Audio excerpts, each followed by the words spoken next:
Welcome back to my YouTube channel Chand to పెసరపప్పు కిచిడి చేసుకుందాం. నేను ఒక చిన్న గ్లాస్లో హాఫ్ గ్లాస్ పెసరపప్పు తీసుకున్నాను. దాన్ని స్టవ్ పైన పెట్టుకొని కొంచెం గోల్డెన్ బ్రౌన్ చేసుకుందాం. Let's see. కొంచెం గోల్డెన్ బ్రౌన్ అయితే అయిపోతాయి. కొంచెం వేయించుకొని పక్కన పెట్టేసుకొని ఈ గ్లాస్తో నేను హాఫ్ కప్ పప్పు తీసుకున్నాను.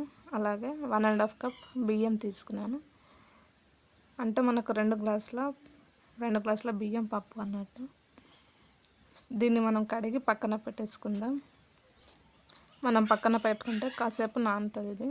సో నేను స్టవ్ పెట్టుకొని కొంచెం లిటిల్ బిట్ ఆయిల్, చాలా తక్కువ ఆయిల్ అండ్ కొంచెం జీరా, క్యూమిన్ సీడ్స్ కొంచెం వేగిన తర్వాత చిల్లీస్ వేసాను నేను, కొంచెం పచ్చిమిర్చి.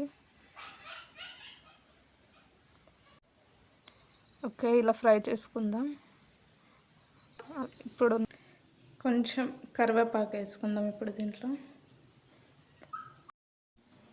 కరివేపాకు వేసుకున్న తర్వాత మనం ఇంతకుముందు నానబెట్టుకున్న బియ్యము అలాగే పప్పు వాటిని కూడా దీంట్లో వేసేసుకుందాం.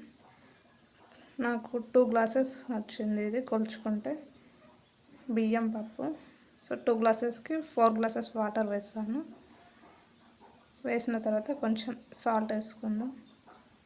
సాల్ట్ వేసుకున్న తర్వాత ఒక్కసారి కలుపుకొని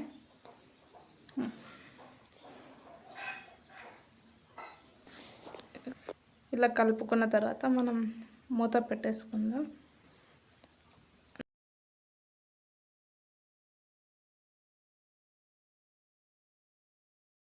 ఇది చేయడానికి నాకు జస్ట్ 4 minutes పట్టింది. జస్ట్ 4 minutesలో మనకి కిచిడి రెడీ అయింది. నేను అస్సలు ఎక్స్పెక్ట్ చేయలేదు ఇది ఇలా ఎంత పొరలు వస్తుందని. రైస్ కూడా look at this, it's amazing యార్. రైస్ అలాగే పప్పు కూడా మనకు చాలా బాగా ఉడికింది. ఇక్కడ